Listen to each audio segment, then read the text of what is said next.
As a fighter, Steve McQueen was built for it. In that area, there was no doubt. He had toughness running through him. Steve McQueen was known as the King of Cool, a Hollywood outlaw who lived by his own rules. But beneath the fast machines and that cold, anti-hero stare was a sharp businessman who built a powerful fortune with the same intensity he brought to racing. When he passed away in 1980, his wealth was estimated at around $30 million, which would be worth well over $100 million today. And this money didn't come only from acting. It was an empire shaped by hard negotiations, smart financial moves, and a deep understanding of his own image long before personal branding was even a concept. This is the story of how Steve McQueen's wealth, risks, and discipline created a financial legacy that supported his family for generations. Steve McQueen was more than a movie star. He was a symbol. He was the quiet action hero who could communicate more with a glance than others could with an entire page of dialogue. In films like The Great Escape, Bullet, and The Thomas Crown Affair, he created a character that felt naturally cool and dangerously rebellious. His real life, filled with motorcycle racing and high-powered cars, only strengthened that image. He once said he lived for himself and answered to no one. But that was only part of the truth. The other side of him was shaped by hardship and struggle. This was the Steve McQueen who became a ruthless and intelligent businessman. He fought directors and studio executives not only because of creative differences, but because he understood his worth and demanded every cent he believed he deserved. His popularity made him one of the most sought-after actors in the world, and he used that demand to his advantage. He became the highest-paid star in Hollywood through careful planning, not luck. He had experienced poverty early in life and promised himself he would never return to it. To understand what drove McQueen, you have to understand his beginnings. He wasn't raised with comfort or privilege. He was raised in survival mode. Born during the Great Depression, his childhood was unstable. His father, a stunt pilot, disappeared when he was still an infant. His mother, struggling with her own problems, left him with his grandparents on a farm in Missouri. That brief sense of safety ended when he was sent back to live with his mother and a series of abusive stepfathers. The abuse pushed him toward the streets and into trouble with local gangs. After one violent encounter with a stepfather, McQueen threatened him, saying that if he was ever touched again, he would kill him. That threat sent him to the California Junior Boys Republic in Chino, a reform school that would change his life. Though rebellious at first, he eventually matured and earned respect, even becoming part of the Student Leadership Council. After serving in the Marines, McQueen used the GI Bill to study acting in New York. To survive financially, he raced motorcycles on weekends and used the winnings to buy his first bikes. His acting career began with small roles, including an appearance in Somebody Up There Likes Me in 1956. His first starring role came in the 1958 science fiction film The Blob. That same year, he landed the role of bounty hunter Josh Randall in the television series Wanted, Dead or Alive, which gave him steady income and national recognition.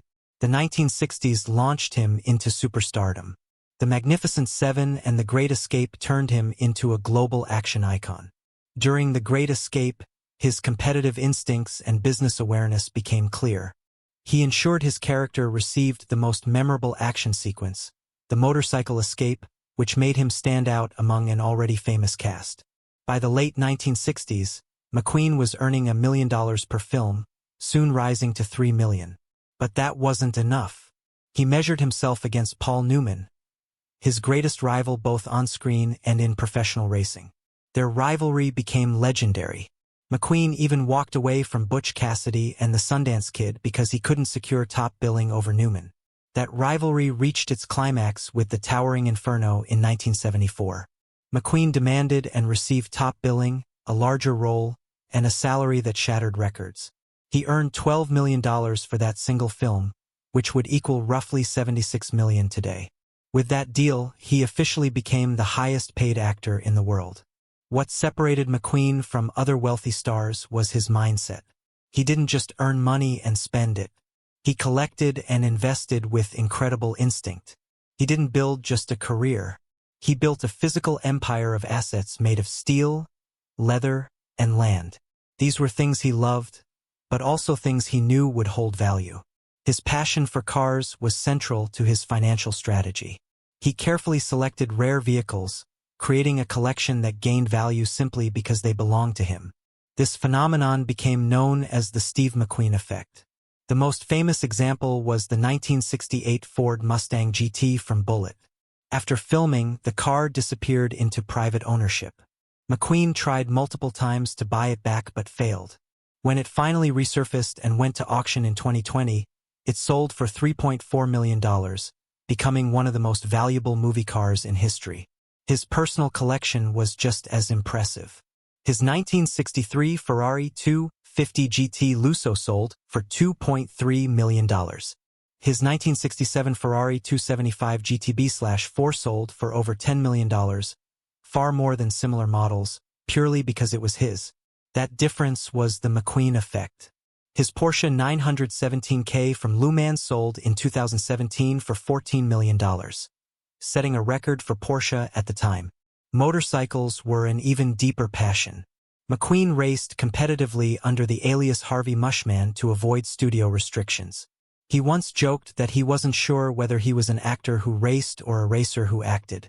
He owned roughly 130 motorcycles, including rare Triumph and Indian models. A 1937 Crocker from his collection sold for over $250,000.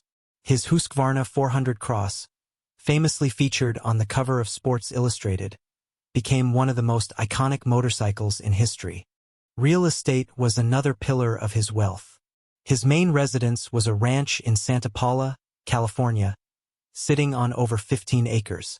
The standout feature wasn't the house, but a massive climate-controlled hangar used to store his vehicles. He also owned a valuable Malibu beach house that served as both an escape and a smart investment.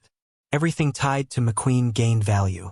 The Tag Heuer Monaco watch he wore in Le Mans sold for over $2 million.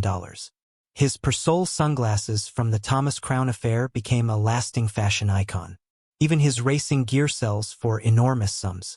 When Steve McQueen died of cancer in 1980 at the age of 50, he left behind an empire worth an estimated $30 million. More importantly, he left a plan. His wealth was structured to support his family long into the future.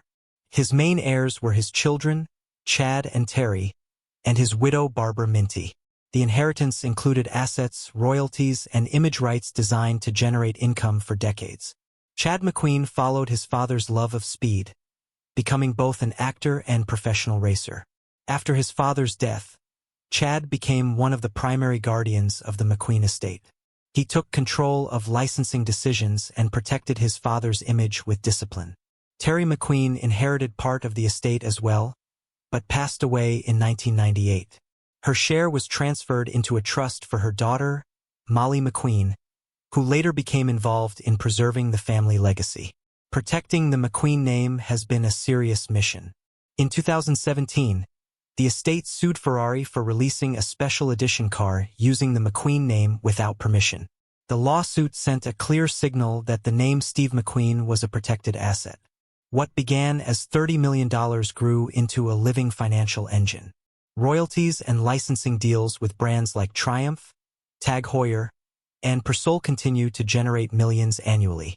By 2012, posthumous earnings were estimated between $6 and $7 million per year. Steve McQueen didn't just leave behind money. He left behind a self-sustaining empire. He appeared effortless on screen, but behind the scenes he was precise and relentless. His greatest performance wasn't in front of a camera. It was in boardrooms and contracts. His fortune wasn't luck. It was design. His legacy isn't just remembered. It's still earning.